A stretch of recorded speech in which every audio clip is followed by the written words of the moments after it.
Today I have been facing a dilemma that has found me in a verbal predicament of the nature of mediating Trump and his problems that whatever.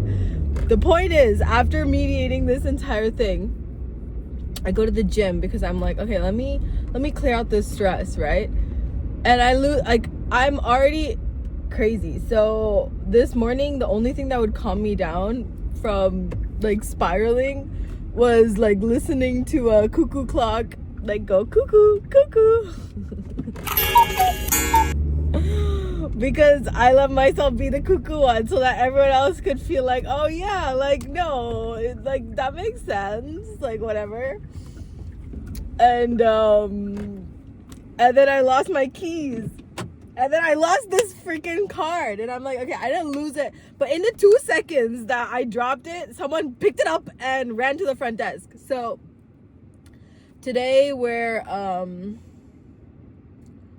have transcended sadness. Today, sadness has been, it no longer exists in my dimension, you know? Like, I've just moved past this entire enigma of sadness. It no longer exists for me. So some of you bitches can take notes if you want, but no, I don't know. I just feel really happy today. I'm just like, I feel like it's almost like, you know, like your rebellion is your portal. Like I was journaling this morning and I realized that the way that we rebel is the only way that sometimes your transcendence will happen, because you're so good at doing your rebellion because it's innate. So the way that you rebel is the way that you're going to transcend your own humanity. But if you're ashamed of the way that you rebel, then obviously you're going to have to find a different path to like get there. But honestly, the most straightforward and if you're obedient to your rebellion, like God will follow you anywhere. You know what I mean? It's kind of weird. Like you must be ready to rebel against yourself as well. Like if you're feeling like, oh, I'm not making the right moves, I'm not making the right choices, then obviously you kind of have to rebel against yourself. Like there's no question about it. But the point is, like, if you're committed to your rebellion, then anything can happen. I am unfearmongerable. Period.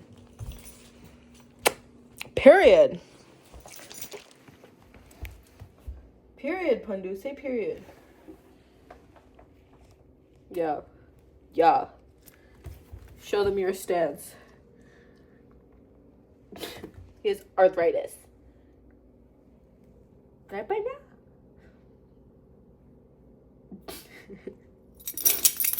Ooh, someone's flexy today.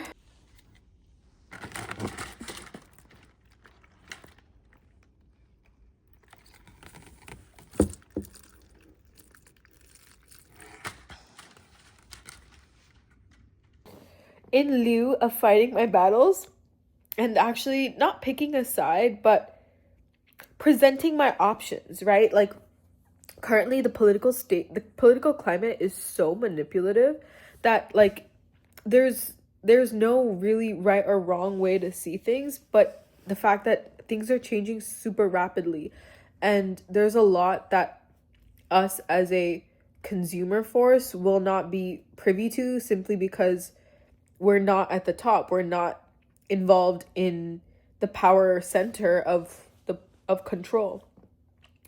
So whether or not, like, I think it's a weird question of whether bad people are allowed to do good things. If people have presented themselves as bad previously in the past, can they turn over a new leaf and do powerful change for our community and our economy?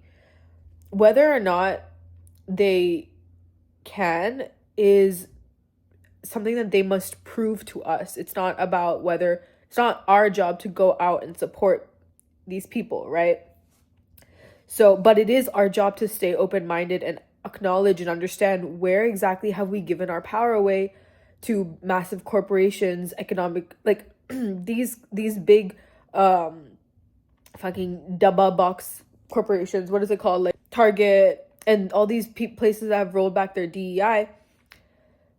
It's like, honestly speaking, when I was going through my own like journey, I was like coming upon this like new feeling. And when I was feeling this feeling, I started seeing a lot of ice skating videos. Like, just I started getting a lot of ice skating videos. I had like a whole phase where I was just watching ice skating videos as a way to like calm myself down. And I'm hearing about this plane crash that happened, or like this sort of like benefit that's happening to promote to celebrate the lives of these ice skaters.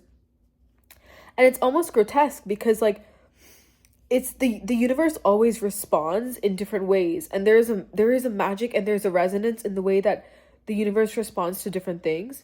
But the point, I believe there is such a point being made, because the universe does not speak in English, right? The words are not verbatim, but the fact that this has happened is almost like a crash on gracefulness. Like, there's a gracefulness that may be important, in at least I have learned, that must be accounted for when we're dealing with large populational changes. And potentially this is the universe's way of letting us know that there has been a violation of that grace, and it's not necessarily in tune or in line with the the sort of Avengers road trip that these like guys are taking to restructure the entire government. Granted, there are a lot of corrupt people, and even my aunt was saying that she works in the government, and she was saying that there's a lot of corrupt people and there's a lot of dudes that just don't do any work.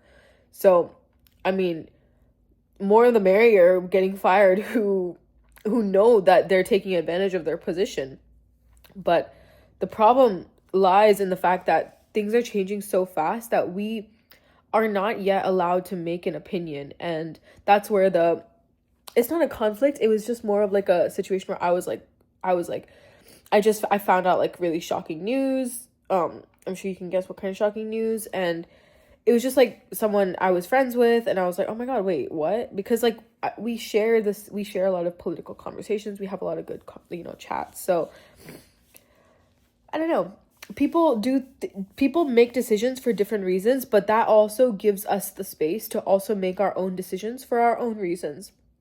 And in this way, I do believe, and I decide that one of the things we must honor about whatever plane crashes are happening, or whatever things that my grandmother recently passed away as well, and she's literally like an icon of feminism for me because she like rode a bike back when the British were invading and shit. And also, she's very graceful. She learned new languages at a very late age. She always dressed very clean, and she always kept an account book. And these are things that recently I have also started doing right before she passed away. So I do feel like an element of gracefulness is necessary to promote a positive outlook in our community. Like, I don't think we can brute force this shit, which is crazy because I've already gone through it. I'm excited to see how this is gonna happen, because I mean, it's kind of terrifying because it is messing with people's lives. But the fact that it's not really messing with my life, because my mom has her own business or whatever, she's a small business owner, they're not gonna hurt small business owners because Trump stands for small business owners. So we'll see. There's a lot of like, it's weird because it's almost like the people who are getting affected last presidency may not be getting affected this presidency. It may be a completely new set of people, a new set of groups or social groups. I wouldn't say minorities. Maybe they're with the mass deportation, yes, but hopefully maybe we can give back some native land or whatever instead of, in place of massive deportation. At least that's what I think we should do. I think there's a lot of land that needs to return to the native community, because otherwise anything that's built on stolen land, what's that Bible verse? I know some of y'all know this because recently the Bible has been, I'm teaching at a Christian school, and it's like a psalm, and the psalm dictates that any house that is not built with God's will collapse, basically. Like, any house that is not built on with God's hands will collapse. And I'm not saying that God is like the reason or whatever, but I do think that if anything, the most basic raw animalistic version of the universe or of God is the law of cause and effect. And I think if we're paying attention to these like extreme natural forces and we respect them, then the law of cause and effect is our God. Sometimes it's not really karma, but it is cause and effect. There's no remnants, but it does carry an emotional curvature that is associated with karma. Anyways, so considering these points, I do feel that as we progress into our society, there are different changes that need to be made. And thus, I would like to present to you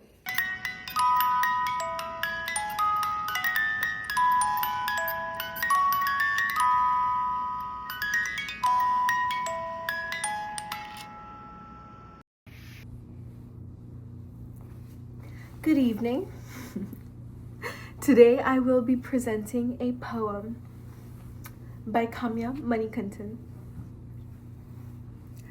Kamya Manikantan. When I think of love, I don't really think of anything.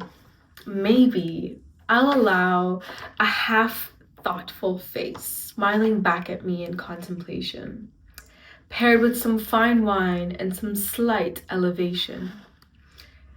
For my own self-disregard, journeying evolution's sweet salvation. The futility of compassion in a country's proclamation. This naturally evolves a need for a sensual woman in power to awaken a nation. But remember, even for her, great deeds to be done is a burden hard to station. The chugging of the train of hard knocks runs a furious indignation. Every child is a mother's demon, even when the mother is Eden. Every drop of blood is her anthem. Every oppression strengthens feeling. What good is words in a world full of unknowns? What good is a speech to build a house on weak bones? What good is a kiss if not to give hope? What good is an astronaut if only to bounce on floating stones? For a sensual woman in power, the world will know her in a brothel. The womb would birth her in the water. Minimum wage and nationwide, a desire to transcend. Recollecting the moments that we all gave up together. Holding on desperately to the teat, suckling robotic love, singing. Let your eyes burn bright for the soulless screens, your tangible reality beyond destruction of what is seen.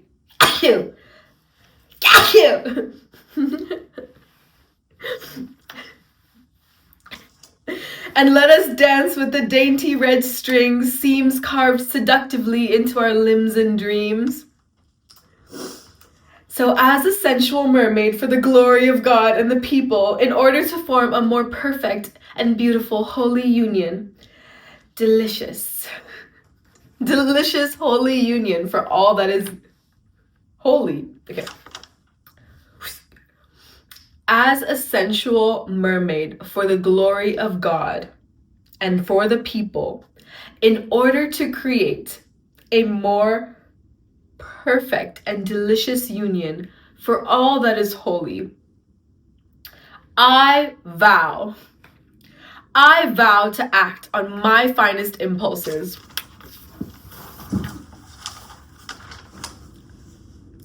Every day I shall utter a guttural truth, knowing that the world will melt without it, and I will tend to my slaughter of the criterion of the white man's kinky dream. And I will do it in the faces of the ashamed and all the naysayers. My Department of Defense shall protect thee from the demons of the netherworld and the yellow brick road. I will do exactly what is necessary to bask in the warmth of cheeks and embarrassment, as I have always felt the most happiness when I lived my life like it was illegal to be alive. So as your tyrant, I have nothing left to live for and everything left to die for. And I have everything left to live for, and the joke falls among deaf ears when I say that nothing I have can ever truly die. I will live like it is a crime to be alive after all this time, and I am the world's greatest traitor. After all this pain, after all that strength, I will weep with the same mighty roar I used to swallow, and I will scream with the same whisper I used to moan. I will laugh with the same hysteria that buried me, and I will exact my sickly revenge. And I will poison the neighborhood soil. I will sprinkle what remnants you gave me into the dirt you loaned me, and I will remain glorious in my own humdrum. I will remain fruitful in my own throat seeds, planted in my innermost lining, lying and crying and screeching for the survival to be released at the next victim that I see. The next victim, of course, is the one who stole my time. With a Venusian sticky sweet, the close of my mouth, the vibrato of a little fly trapped in my gullet, heaven's own symphony, killed for the crime of being too small. So there is nothing more selfish than to remain alive to witness one's own applause. So I put to work my nutcracker, and I dance for the cause. So people of fair America, do not fall asleep too quickly. The birds have migrated for the winter, and our hearts are called to be resting in tranquility.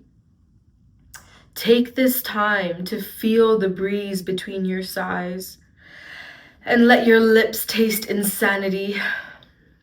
The spirit of revolution makes love to the cusp, and an imagination with a love for silence is the antidote for clarity. Thank you.